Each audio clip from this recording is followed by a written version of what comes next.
Thank you so much, and thanks, Arun, for setting the stage. In this talk, these are my disclosures.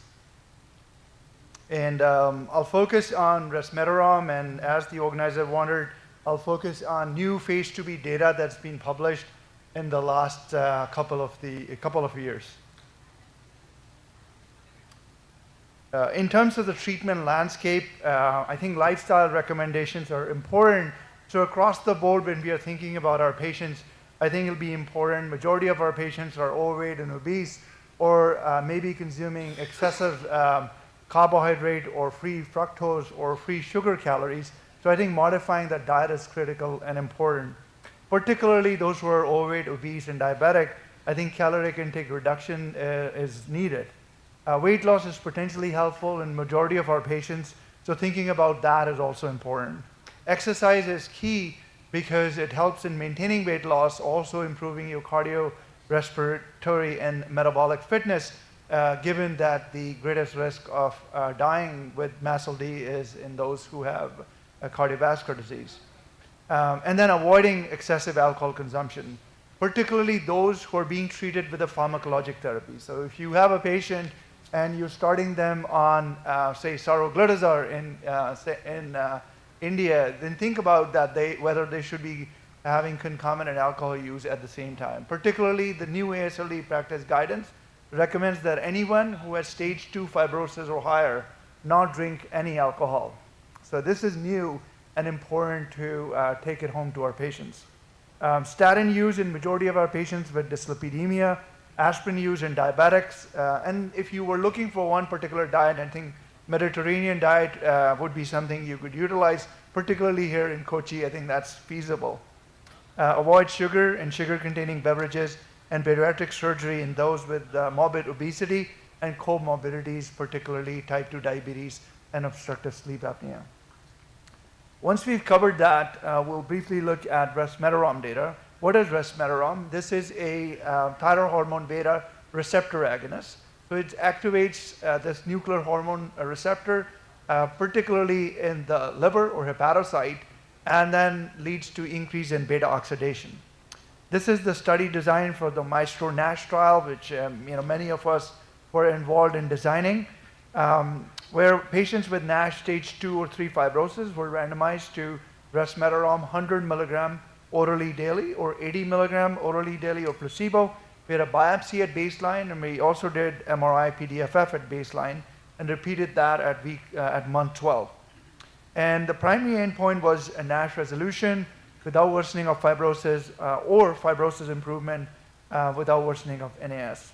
These are the results. To the left, I'm showing you NASH resolution with 2-point reduction in NAS and no worsening of fibrosis, this 20% treatment effect delta, and 1-stage improvement in fibrosis with no worsening of NAS, about 12% treatment effect delta with a 100 milligram resmetirom dose compared to placebo. So now in United States, we have patients who are receiving resmetirom. Typically, we're not performing a liver biopsy to distinguish if they have NASH with stage 2 or stage 3 fibrosis. So I think in the earlier session, we were talking about screening and how to identify patients. This is case identification. So typically, back in the days, we were requiring a liver biopsy, but that's not what we are doing. And we may not have ideal tools to really identify who has stage 2 or stage 3 fibrosis, but in general, I think we have still great tools that can identify a majority of patients who need treatment currently. And this is how we are identifying. Of course, you have biopsy, that's great. If you don't, we're typically keeping a patient who has a liver stiffness on FibroScan between 10 and 15 kilopascal. Of course, if a patient has 9 kilopascal, they could potentially be a candidate, or somebody with 17 or 18 kilopascal could also be a candidate. But without needing any further investigation, these are typical rules that one could apply in your clinical practice, and we are doing that at UC San Diego. ELF of 9 to 11, and LSM by MR elastography ranging from 3.3 kilopascal to 5 kilopascal. So this is now we're modifying and making our clinical practice much more easier for patients, because they are not interested in liver biopsy assessment. And if they can avoid it, then we can utilize these tests to expedite treatment. These are some of the therapies that are currently in phase 3. Resmetirom, phase 3 subpart H data is available, and now we're looking at long-term clinical outcome in the same trial. We still have patients who are continuing on therapy for long-term clinical outcome. Semaglutide is a GLP-1 receptor analog, and we'll discuss that. Lenifibranor is a pan-PPAR agonist that Sven is leading that study, and we're looking at fibrosis improvement in those patients. And efruxifermin and pegozafermin are FGF21 analogs, which are also showing great promise, and I'll show you some data regarding those. This is data on lenifibranor. This is just 6 months of lenifibranor pan-PPAR agonist that can lead to improvement in both NASH resolution, but also fibrosis improvement. The one issue related to lenifibranor is weight gain. So this therapy, similar to pioglitazone, can lead to increase in weight gain, and that's something we have to watch as to over a period of 1 or 2 years, would this weight gain be something that patients would not favor. Remedy could be combination approaches where you could utilize smaller doses of Lani, and potentially you could consider them in more advanced disease, particularly in cirrhotics. And why is that? Because PPAR gamma agonism is potentially important in inactivation of hepatic stellate cell. So thinking about fibrosis biology, this could potentially be used in stage 4. Although they haven't started the stage 4 trial with this particular drug, so we'll have to see what the fate is for Lani and whether it reaches its subpart H approval endpoints. Moving on to FGF21 analogs with pegozafermin. This is a program that I've been involved with over the last 8-9 years now. And you can see we were able to show that pegozafermin leads to about 20% treatment effect delta on fibrosis improvement, that's shown to the left, and also NASH resolution without worsening of fibrosis in patients. And this therapy, along with resmetirom, and then we'll look at Sema and 2 other GLP-1 analogs, all show improvements in MRI-PDFF by at least 30%.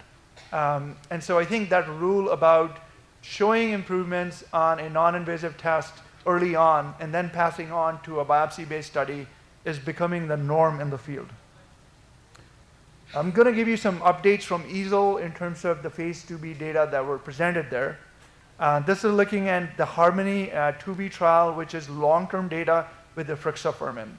And so patients were randomized to 2 different doses of efruxifermin, the FGF21 analog versus placebo, and we had previous data on 24-week biopsy.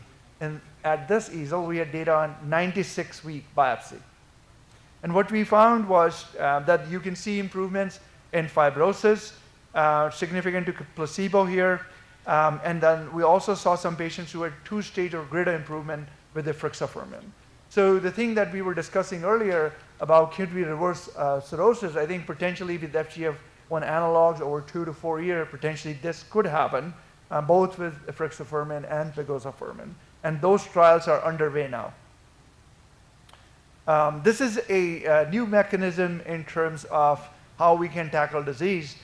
So de novo lipogenesis is important in disease progression and lipotoxicity. There are several drugs that block de novo lipogenesis. This one is an antisense oligonucleotide. So particularly, this will act, and you'll pinpoint a particular gene, and it'll inactivate that gene. In this case, is DGAT2 inhibition, and that's in the liver in hepatocytes. So you can target these ASOs to only be delivered preferentially to the hepatocyte. In this study, what we showed was that you had significant improvement in MASLD activity score compared to placebo, significant NASH resolution by pooling both the 90 and the 120 milligrams, and also fibrosis improvement.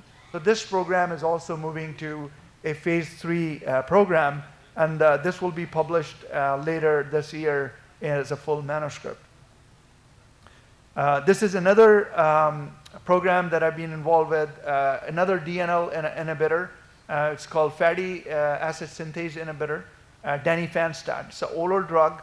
And we used 50 milligram dose of this drug compared to placebo, and we show that you can improve NAFLD activity score, significant improvement in NASH resolution, as well as fibrosis improvement. So this is the first oral drug in a phase 2b to show positive data on both NASH resolution and fibrosis improvement. And so I think this is also moving forward to a phase 3 program, which is very exciting in terms of different mechanisms and different ways of treating steatotic liver disease. Now I'm showing you data on semaglutide versus placebo. To the left is resolution of NASH, which was significant compared to placebo over 72 weeks of treatment. But the fibrosis improvement was not significant compared to placebo, although there are trends that it's numerically higher. So now we have ESSENCE trial, which is the phase 3 program for semaglutide, 2.4 milligrams sub-Q once weekly versus placebo. And we should have data from the phase 3 for the biopsy data later this year. So I think it'll be important to see if semaglutide could improve fibrosis with a bigger sample size of a phase 3 trial. Main issues with GLP-1 monologues is efficacy. We see NASH resolution, but no fibrosis improvement. Side effects are typically gastrointestinal side effects. Patients initially have nausea, vomiting, and diarrhea, and then over several months they develop constipation, which can be very severe. I think it's just a matter of time. This drug will be readily available in many parts of the world, including India. And when you start using this drug, I think you want to be careful. When you start your patients, you don't want to start at 2.4 milligrams. So you want to slowly escalate the dose, start low, and take several weeks to months to get to the full dose. And even if the patient cannot tolerate the full dose, you scale it down. So that would be really important as you bring this drug into your clinical practice.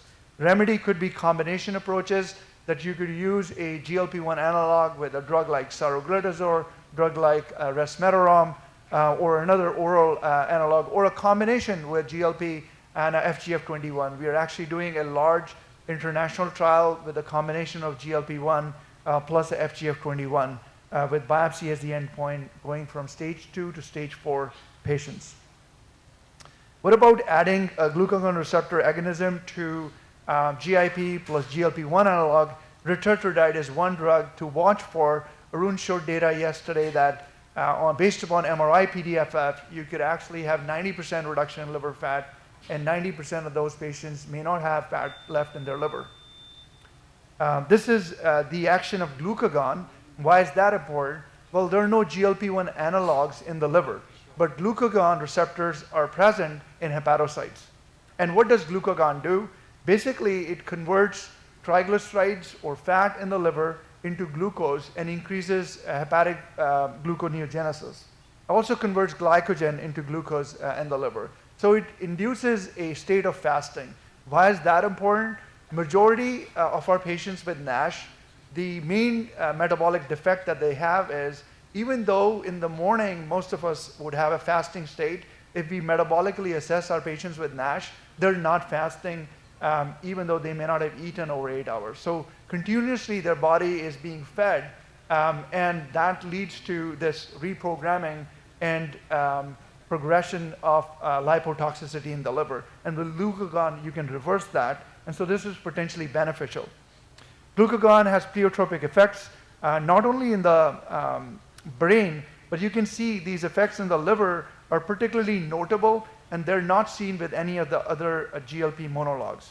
Brown adipose tissue is also important because it can increase resting energy expenditure, and that's why some patients with glucagon agonists have a higher heart rate and sometimes may not feel well, and that's an issue.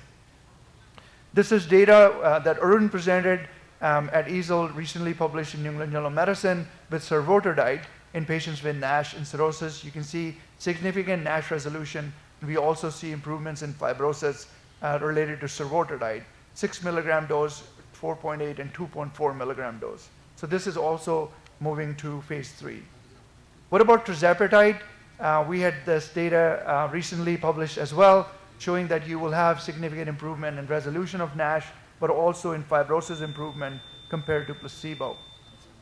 So in summary, resmetirom is approved for treatment of NASH and NASH-related fibrosis. Fibrosis improvement typically requires longer-term treatment and requires a liver-specific targeted therapy. There are several classes of drugs that are showing promise in treatment of NASH: thyroid hormone beta receptor agonists, pan-PPAR agonists, FASN inhibitors, GLP-1 analogs, triple and dual agonists, and FGF21 analogs are showing promise in potential reversal of advanced fibrosis and cirrhosis. Thank you. Happy to have any questions.